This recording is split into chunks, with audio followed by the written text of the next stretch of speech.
My own company refused to talk to me. The worst thing about it now is 5 years.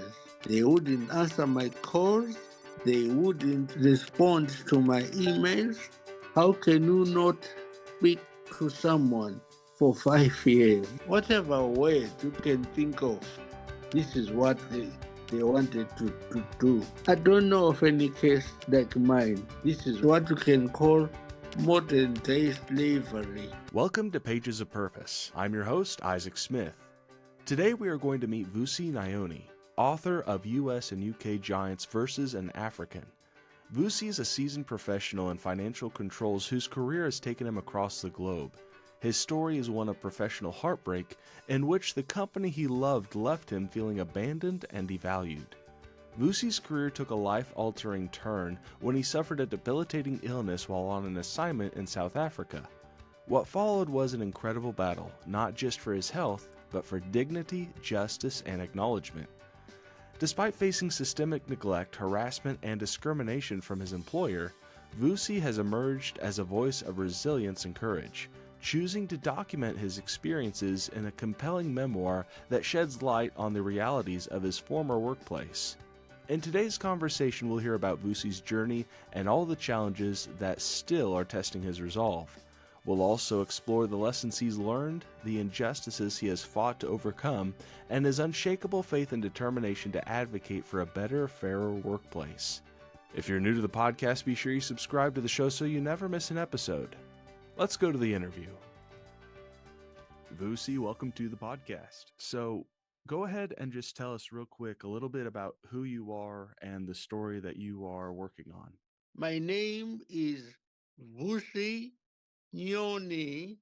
As you can tell, unfortunately, I am not well. My illness has affected a lot of things, including my speech, and unfortunately, the company I worked for, I blame them completely, even if they refuse all blame.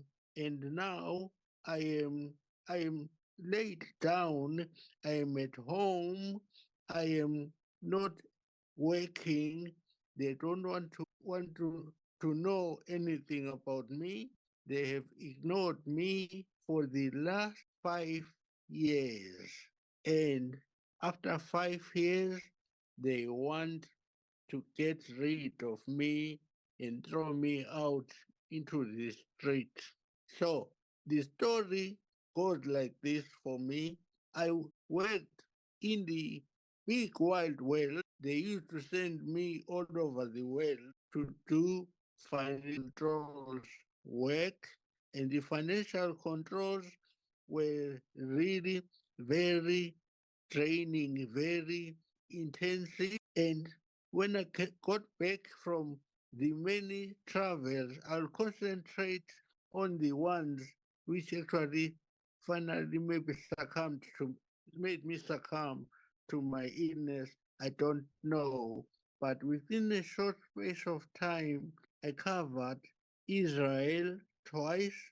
I covered Italy. I covered Spain. I covered when I went back to London to go and change my my wardrobe before I went to South Africa, to Cape Town. When I was in Cape Town, that's when unfortunately my body gave way. Okay? So when my body gave way, I was in hospital for 8 months in South Africa. It was a very trying time, and I didn't expect to survive. But the hospitals in South Africa, to be fair, they did a very good job to look after me and bring me back to where I am now, because there was a time I didn't expect to live again. And then while I was in hospital in South Africa, things started going naked, started going badly. At night, one night, there was a woman who had the hot for me. She wanted to rape me. So you can imagine I was sleeping and then I felt naked flesh against me.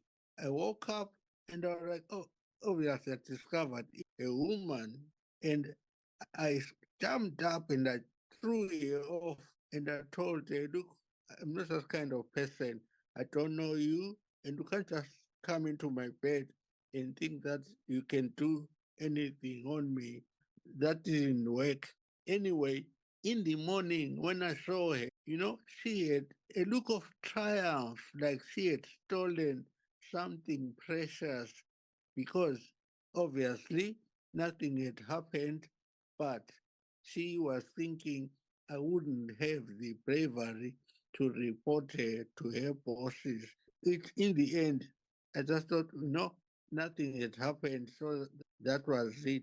Then they discharged me to go back to England, and in my flight from South Africa back to England was supposed to be a business class flight for me to go back, but instead the South Africans my business class ticket. They took it away from me, and they put me on a rickety, tiny little plane with, with, for a multi-stop flight from through Africa.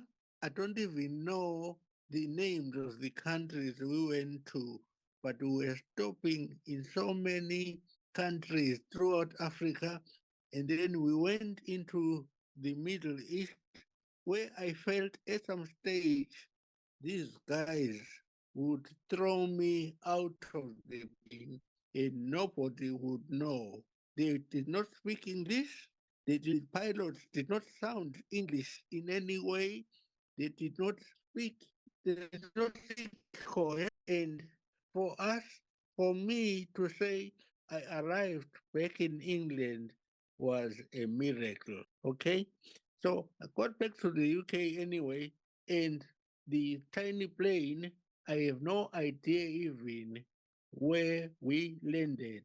And then I was taken by ambulance into a hospital in London called Lewisham Hospital. The first thing I encountered was a welcome party. There were people waiting to clap hands for me.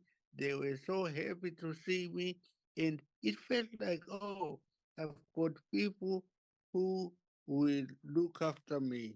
To an extent, they wanted to know. They started asking me all the time questions like, who are your family? Do they can they come and see you from around England or whatever? They were so keen to ask me where who would be coming to see me. And I tell you, I was very naive. In fact, I did not know anything that in such a situation, you do not have to be so and tell people the truth, because I told them my family are spread all over the UK, but many of them are working. I do not think they will be coming all the time to see me. There is a niece of mine who did the initial running, but she is working and she was at work. A nephew came for maybe one or two times, and afterwards, really the visits kind of dried down and the ordeals started now. I really honestly tell you this, Lewisham Hospital is not a hospital.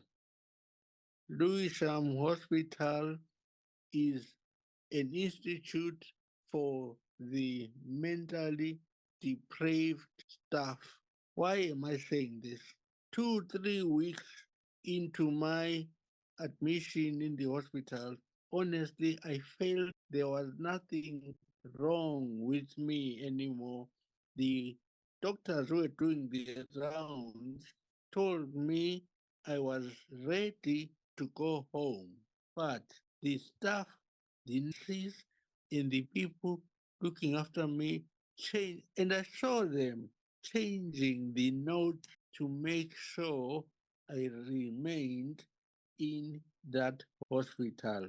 Instead of being discharged after 2 or 3 weeks, I was discharged after 8. And why? Because after 3 weeks, as I was saying, there were two sex workers, two women. I don't know their names, but if anyone can show me their pictures, I know them. I'll point them out to anyone. The women tried to eat my they tried to eat my manhood. They tried so much.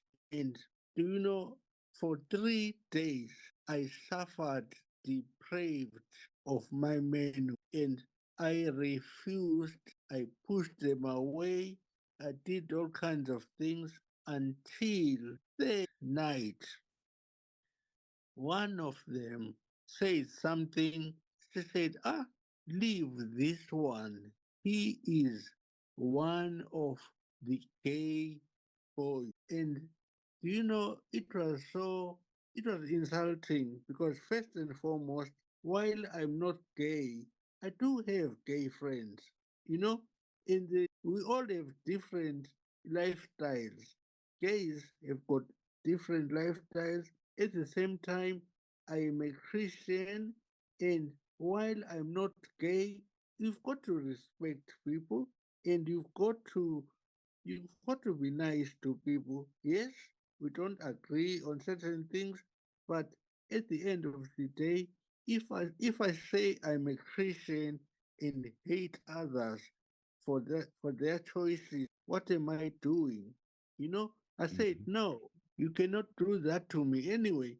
After the two women, the next ordeal, that is now week number 4 or 5, suddenly 8 to 9 men, mixture of 9 men and women, who came to my room at night. Do you know, the funny thing was that day I was, I have no idea, to be honest. I'd had a premonition that something evil was going to happen to me, but I obviously had no idea what that was. And I was in my hospital bed. I was exercising. I was doing push-ups. I was doing sit-ups. I was doing press-ups, and I think I didn't realize that there was a man who was staring at me, and he enjoyed what I had been doing. And he did not realize that I wasn't exercising because I wanted to be fit. I was exercising because I was bored. I was extremely bored. So he came into my room, and I told him, I said, man, do you like what? And he said, yes, I like what you are doing. I'm like, yeah, that's good. Then you should exercise too. Do you know, that is why he came into my room with others? There were 8 to 9 of them, a mixture of men and women, around 10:30 p.m. I'm trying to sleep, and the men, they came, and they had a syringe, and they had they had things that would put me to sleep anyway or knock me out. And the the man, his name was, um I I got the names of all these people. I wrote them down, and they came to me. They tried to take my clothes off, because thankfully, no matter what night it would be that I would be facing, coming from my father, it was that a man must always sleep wearing clothes, always wearing night clothes, no matter where you are. And I was thankful that day that even it was a hot night, I was wearing clothes.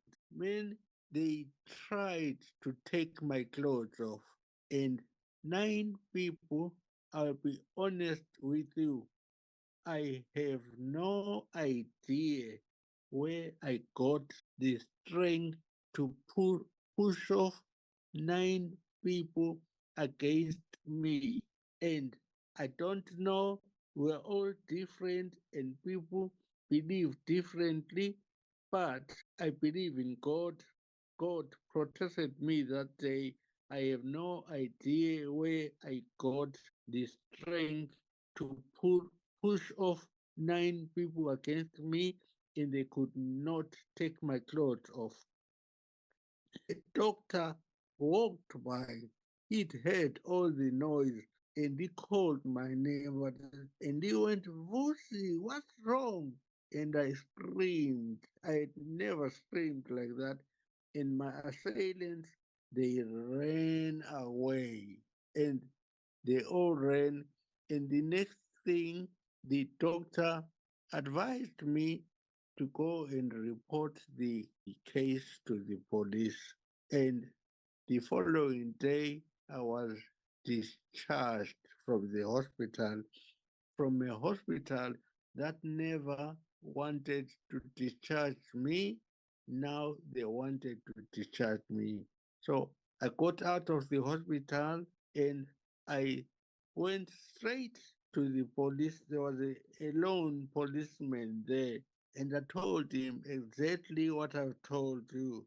He, unfortunately, the police, they deal also in mass cases. The policeman simply said to me, Vusi, I can tell you are distressed. I can tell something happened to you, but you don't have corroboration. Without that, nobody will take your case or believe your case. I'm sorry.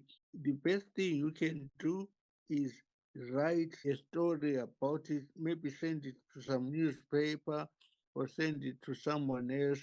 But I tell you what, from a from a policeman, from a police side of things, nobody will take you anywhere.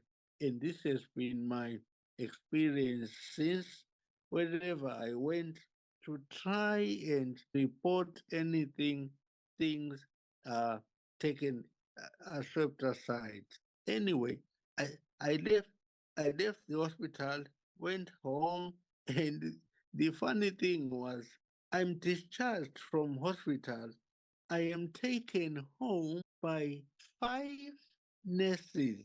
This I have never understood. Why five nurses would come with me to my place. And I am honest, I was afraid that they would do something to me at my place. But thankfully, nothing was done, and I I I returned to my life. But what they did, they stole my things, they stole my personal things, they stole my Nike shoes, which I had bought for my trip to South Africa, and I wasn't happy about that. But my Nike shoes, they stole them in hospital. So I was like, okay, fine. Anyway, so that was my experience at hospital. Now, yeah, can I carry on? Yeah, I was gonna ask you. You have quite a story and quite a lot that went up against you, and it sounds like you weren't able to get a whole lot of help from public service, from the Yeah, police, from those who participated. So, what was your plan of action? How did you go about deciding what your next moves were going to be? right. This is where things took an interesting turn, I would say. I went back to my office, obviously, to go and seek my boss, the man I reported to. When I got to the office, he wasn't there. So I, I met my colleagues. They were all curious to know what had happened to me. in South Africa because the young lady I was working with in South Africa gone back before me to the office. Obviously, she had told them what had happened to me. That my boss, because I was her boss, Vusi fell ill when we were in South Africa. So they were curious to know. They were asking me all kind of questions. So I, I told them a bit of what had happened, but I was waiting my boss to come back for from his lunch. Usually he doesn't go for lunch for a long time, but that day I don't know why he had gone for some time. And then in the afternoon he turned up. So he invited me to his office and I used my wheelchair. I was now in a wheelchair. Before, obviously, I was a fully able-bodied man, but now I am wheelchair bound. So he invited me to his office. We went to his office, and he was like, "Oh man, I'm so sorry about what happened. I heard about it, and I've heard about the you have to fill me in about the transport you used from South Africa back to England and what happened. And I see you've lost a lot of weight, man. Are you all right? I said, man, obviously I'm not all right. I'm just recovering from a near-death experience. I said, anyway, it was very cordial. Everything was very cordial and nice. And he said, you know what, ma'am? Please go home. Don't worry about work. Just recover and make sure you come back. You come back, fully fit, and we look after you. Don't worry about work. Don't even think about it. Just go home and get gets fit. So I was like, oh, thank you, man. Anyway, I saw everybody else, all shook hands. I even got a kiss from one of the kids, and I was like, oh, goodness. All right, that's nice. Anyway, thank you, guys. I got back, I left, went back to the hospital, to my flat. And when I was at home, I felt things were just changing. Now I belonged to HR. HR, of, of course, they take over any employee who has problems like I had. So, like, oh, yeah, that's fine. Okay. They are the ones now I'm reporting to. So, right, the first thing was let's clear this thing, guys. Who arranged for me for my transport to leave South Africa back to England? And it turned out it was this HR man. They were mapping my trip from South Africa back to the UK.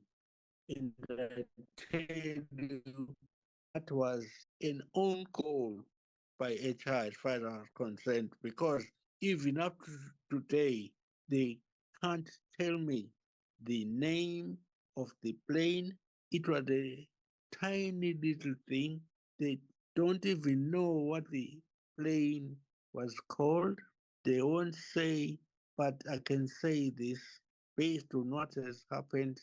These guys will deny anything or they will make things up about the flight back from South Africa into England.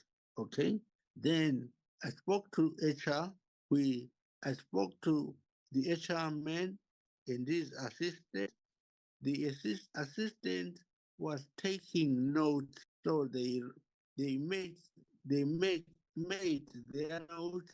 They wrote down everything in a meeting that we had, because they came to my flat.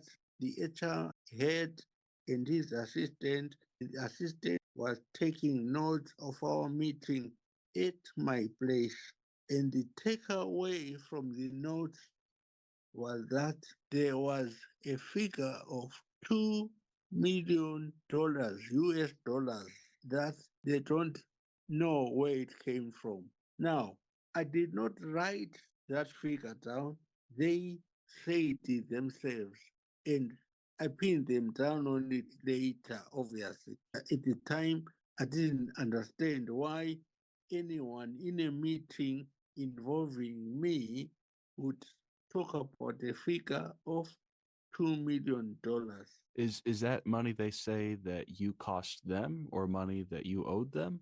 This is funny. They said at our meeting there was a discussion of $2 million. Now, it's when you look at it, really, if you look at anything like that with your eyes of being sensible, being reliable, being being good at figures, because I worked in as a financial controls. What I did was look at figures all around the world. Mm. So a figure of $2 million can't just appear in a report about me. So this did not make sense in any way. And when I raised that later, as I will show to you, it just didn't make sense in any way. These guys just throw figures around, either to mar you or to. I have no idea why. Even up to now, as we speak, say, they never explained why somebody would say something about $2 million. Where did that come from? Mm. Where is this going? It does not make sense at all. But it was simply a way of spoiling my name. I never said anything about 2 million, but as somebody close to me, when I was discussing this with them, said, if I was you, I would really put pull the plug on that figure, because which means these guys know that if you went to any tribunal or anything was said about you, the company should clear up this idea of $2 million. Mhm. So I threw it at them. They never came back on it. They are sitting on it. So it's something, again, which is something they know. I think they know they put their food in their own mouths. I mean, Yeah. So that's a big number, even as an accusation. That's a lot of responsibility. it Uh, doesn't make sense. It no. doesn't make sense in any way. Why would somebody in a discussion about my recovery, about my illness, just from nowhere, throw in a figure of $2 million? I mean, Let me ask you a that question is, real quick on the yeah, illness, because there's one thing that I was wanting to clear up. You go on your trip and you get sick as part of the trip. Like, what was the illness specifically that ended up having you in the situation that you're in? right. I think I I traveled around too much, and the idea was to talk to my medical practitioner when went back to the UK. But I I I would say the illness, because frankly I succumbed to a stroke, so I got hit by a stroke before I could go back to see a doctor. Gotcha. So you're at a point where you have your stroke. You're Yeah, trying to get back home. You're fighting the medical profession, and now your career has essentially been turned over to an HR department for the company that you yeah, work for. What is it that caused you to want to document this and get your story out? What is the end of the story with you and that company? right. Where it all got nasty was, here I am struggling with a nasty illness. My illness was really not nice. I would say I would say at some stage I was almost giving up on life. Mm, But thankfully, I'm still around, I'm still coherent, and I can talk, I can write, and and so on. And the thing was, my company, the major problem was when I felt better enough to engage my company to see where they could help me, how they could help me. Obviously, what needed to be done now was to make adjustments to make sure that I could continue with my job or do something else within the company because now the flying around is really not possible. I'm not well, but this is a big company which could absorb someone like me and find something else for me to do. mhm, And it is something under employment law, under anything, anybody who is reasonable enough and wealthy enough, like my type of companies are, they had to investigate ways either to deploy me elsewhere or, as it is possible now, it has been shown everywhere in the world now, people can work from home, you can do anything now. You can be a remote controlled worker. And these are things I wanted to discuss with my company. But the worst thing about it now is 5 years. These guys refused to talk to me. They wouldn't answer my calls. They wouldn't respond to my emails. And that was enough to say, you know what? These guys want to drive me, uh, want to drive me crazy, basically.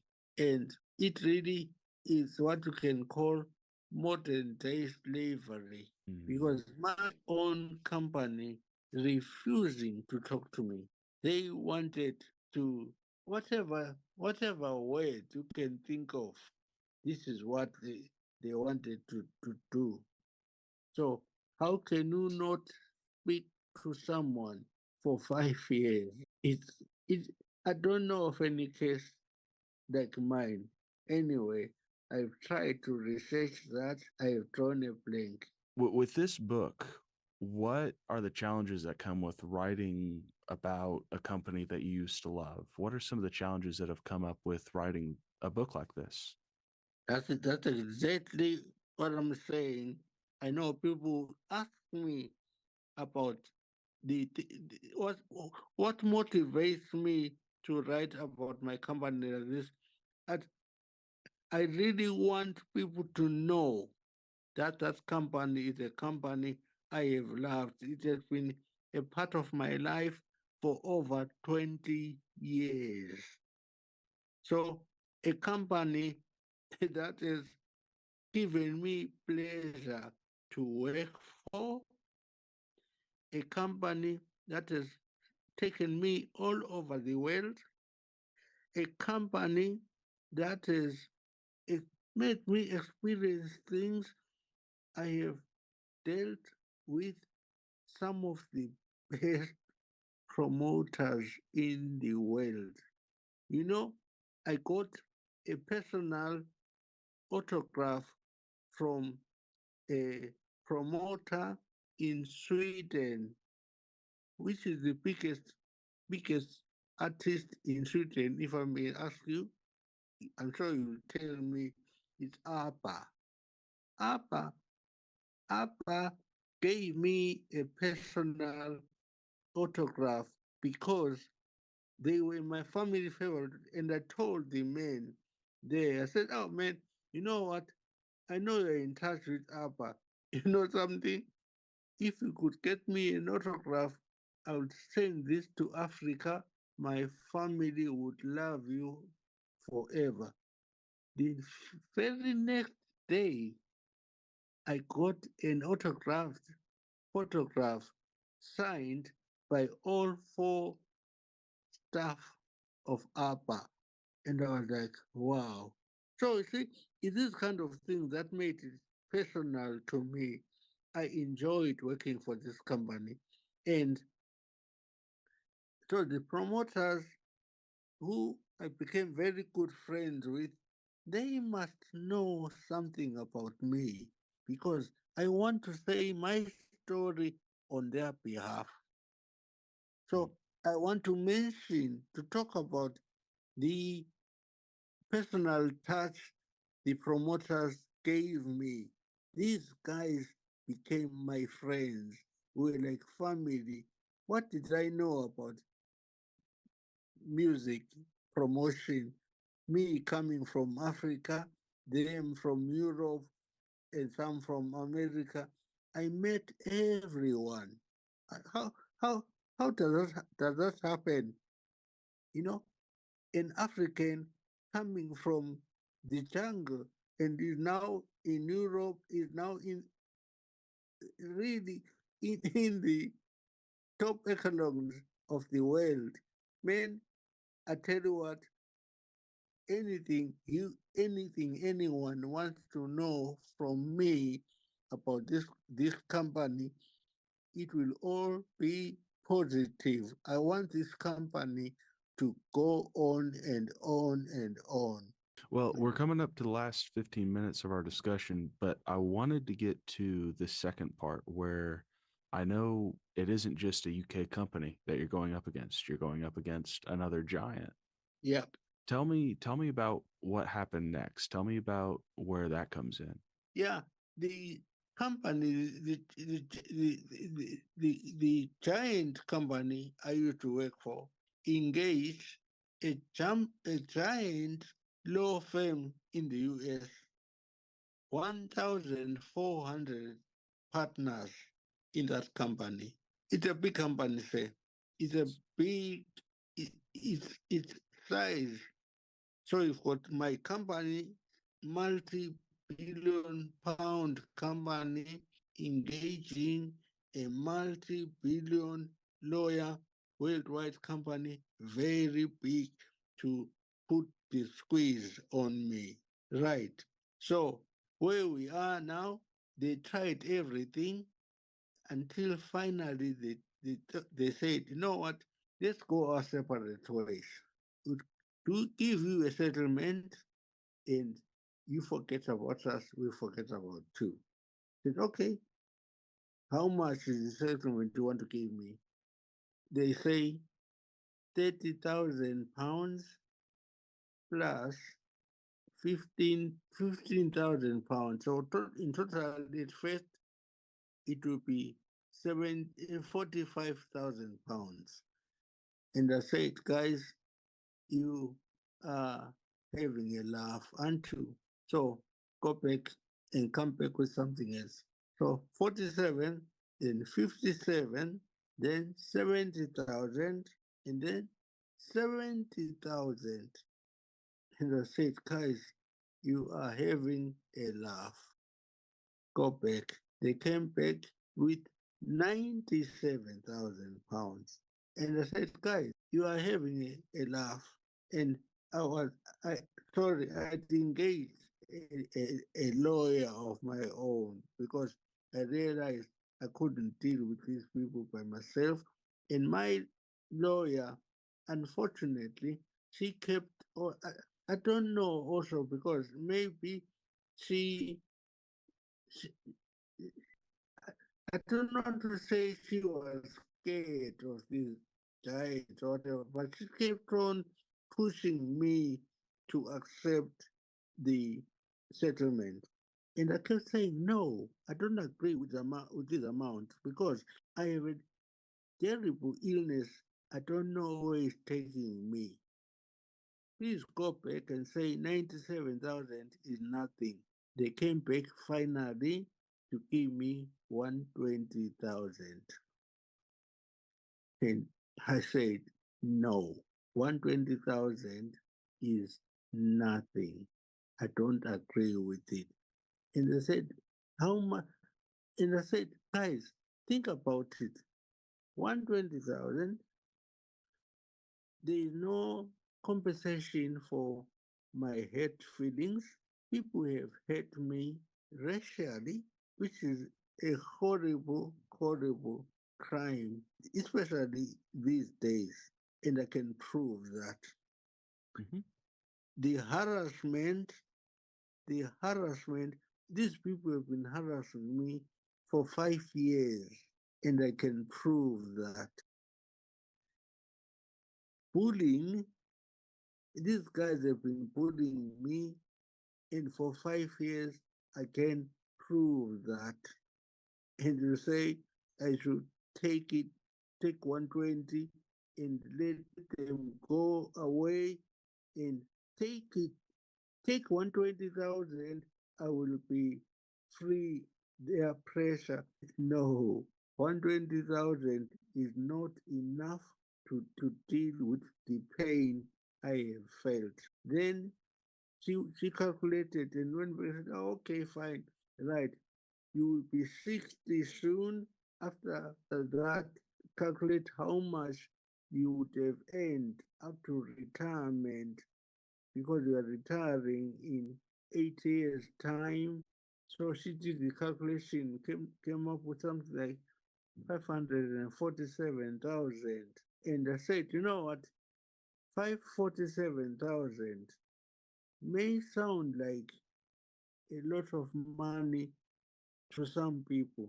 To me, I'll be honest with you, I think these companies can afford anything, but it's not about money here. Here is about acknowledging how much you've hurt me and how much you've really messed around with my mental health. Mm. You've upset my family, you've upset me, you have done everything you can to insult me, and now you want me to go away with your 120,000 pounds? No, I'm sorry. Go and think better. So that's where we are now. Mm. So, at what point did you sit down and decide that you needed to write this out as a book? When I realized they were messing me about, they were messing my counsel about, when when they insulted my family, that really hurt because the young people who were dealing with my boss when I was in hospital, you should have seen their image, man, full of respect, treating him, really going out to put out nice words, nice letters to discuss my condition and how the company was looking after me. They were thankful for that. And then afterwards, the guy, that is my boss, he just turns around and he says to me, to my face, tell your family and all your friends never, and I mean never, to call me again. And out of nowhere, he never explained why. And I said, oh, okay, if this is how we now going to relate, that's fine. Let's talk about, let's put this in a book, let's sample, let the world see how such a big company can behave like this. So this is where they drove me into a situation I never dreamed, because I'll be frank with you, I enjoyed working for the company. It showed me the world. I saw the world through this company. I can tell you so many experiences I had. My experiences with the promoters, because the company is all about promoters, the fans. If you see how people are, the company makes people happy. That company makes people happy. If whatever music you like, you know, in the States with Metallica, my goodness, you go to a Metallica fan, I tell you what, a Metallica show, you come out knowing you've been in a show. We had Pink, you know Pink, right? I do. Hmm.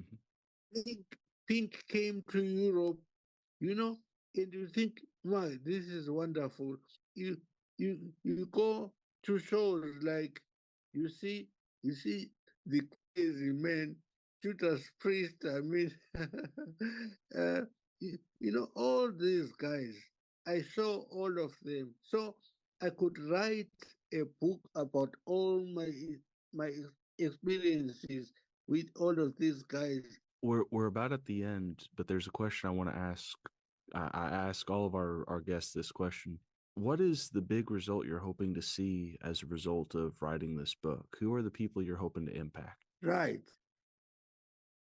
First and foremost, it's my colleagues who, like right now, they must be asking questions to say, what happened to this guy? Where is Vusi? Nobody knows where I am. So, a book out there would show them that I am still around. I can talk about my experiences and what happened. What happened in the hospitals in South Africa? What happened in the hospital in London? How did the company treat you? Are you that angry or what? Do you know? And I want it not to be a vindictive kind of thing. It's that it's my boss who has made me to act this way. It's not something I would have done. It's something he pushed me to do, to tell my story. If it goes out to the world, I'm sorry. I never intended it to be like that. But if that's what happens, so be it. Hmm. Well, Vusi, I appreciate your time coming on the show and sharing your story and being vulnerable with us today. And we're going to have links to the book down in the show notes below, but thank you for coming on the podcast today. If you would like a copy of Vusi's book, you can find it in Amazon or Barnes & Noble, or you can find it by following the link in the show notes below. If you like today's episode, be sure you subscribe and share it with a friend. And with that, we will see you next time.